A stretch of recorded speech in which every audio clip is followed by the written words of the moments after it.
Slide 1. Welcome back. The first lecture started with Adam Smith to build a narrative regarding the nature and purpose of exchange.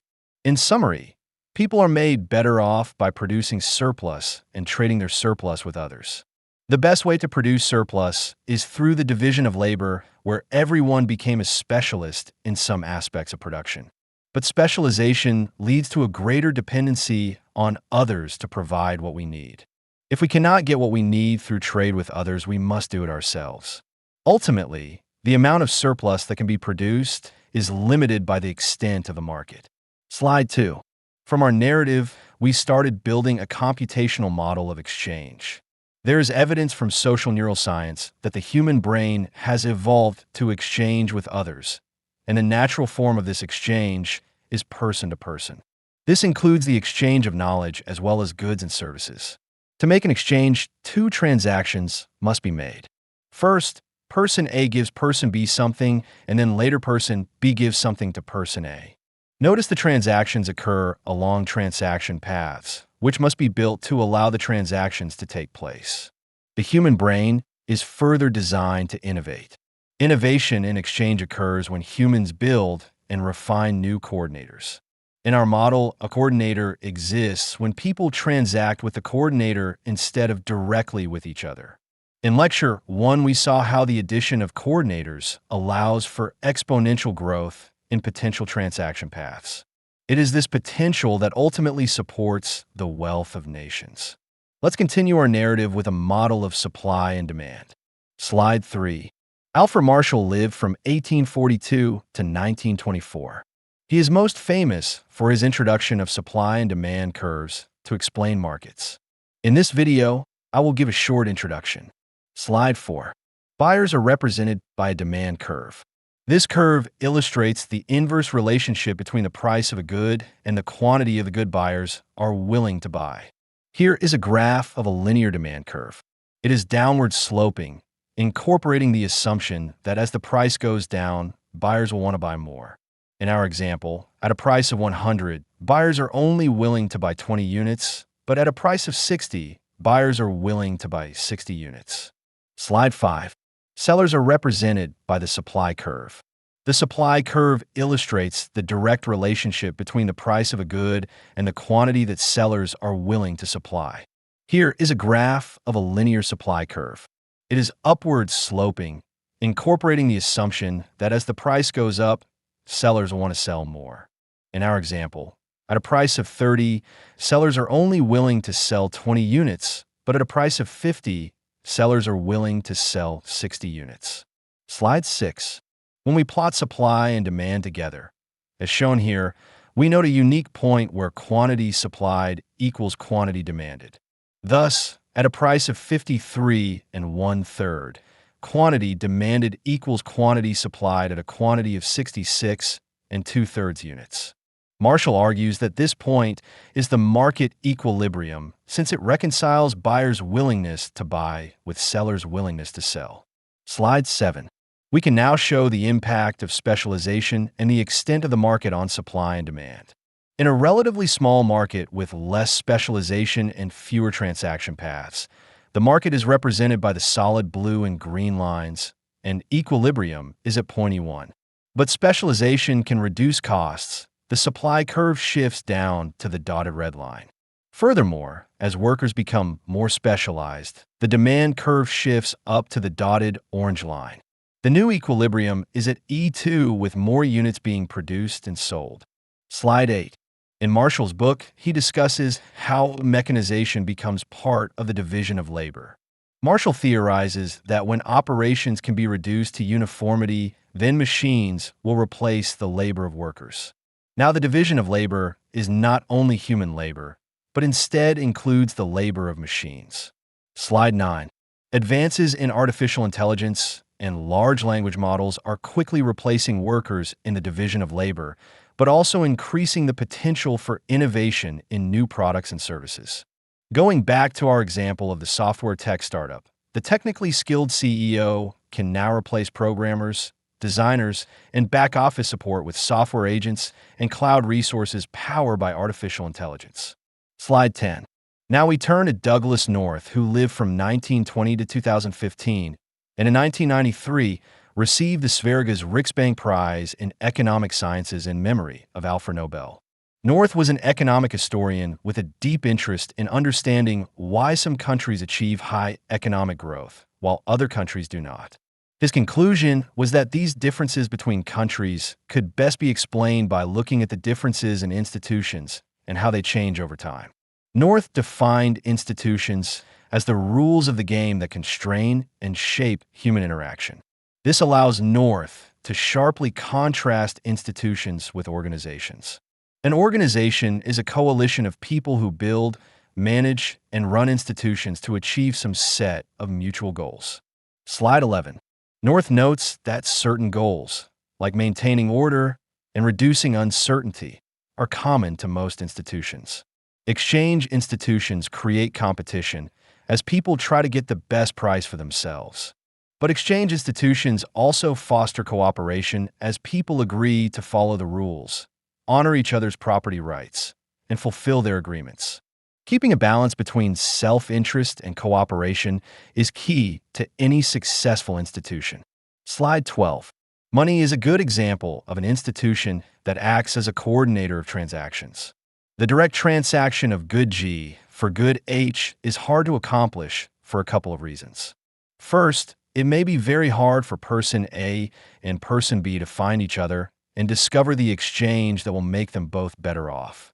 A second problem occurs when the time between transactions is large, making it more difficult to honor original agreements.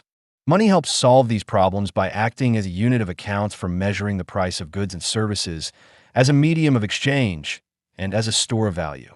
When person A gives person B the good G, person B then pays in money right away. This is what we mean by a medium of exchange. As a unit of account, people can indicate what goods are worth to them in terms of money. We see this clearly in the supply and demand curves of Alfred Marshall. Finally, people will not accept money unless other people accept money in the future, but if they do, then money keeps its value over time, making it a store of value. Notice the use of money builds new transaction pathways that can lead to further innovations in payment systems, such as blockchains. Slide 13. To further see how money serves as a coordinator, we can consider the following double coincidence of wants illustrated on the left. In this example, no sequence of direct transactions exists, which makes both parties better off. If person A gives person C the good X, we have a problem. Person C cannot reciprocate since all they have is good Z, which person A does not want.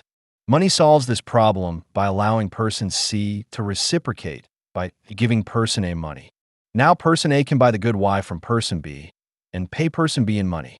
By creating new transaction pathways, money solves the double coincidence of wants. Slide 14.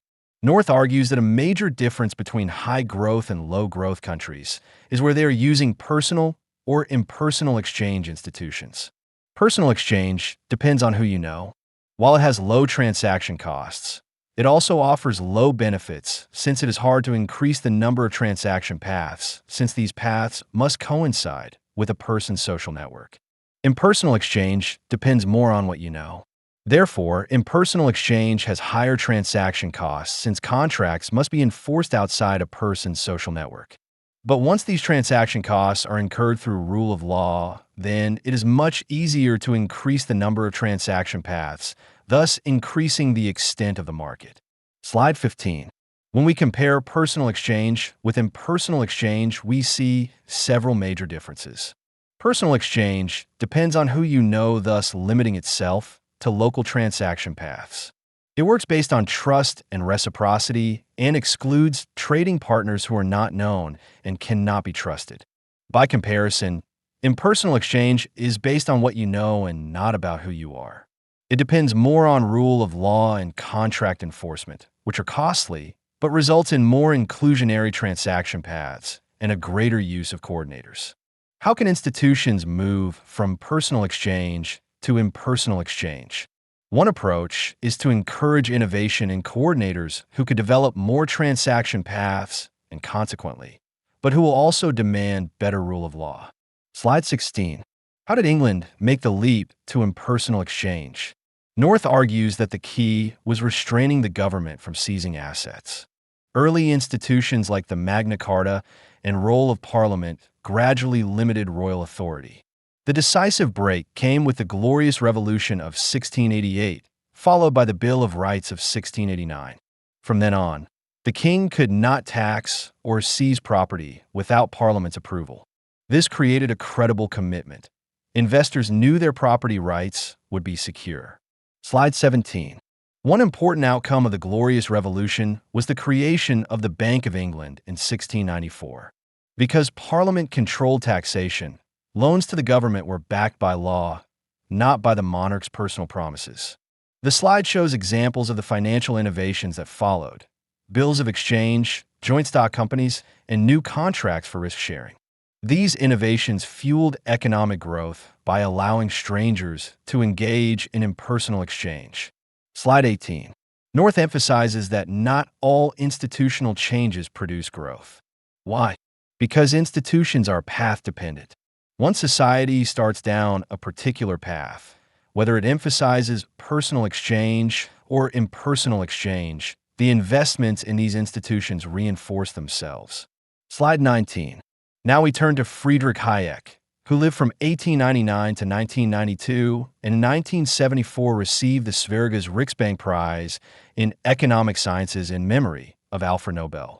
Hayek's contribution was to explain how prices coordinate economic activity in a world where knowledge is widely dispersed.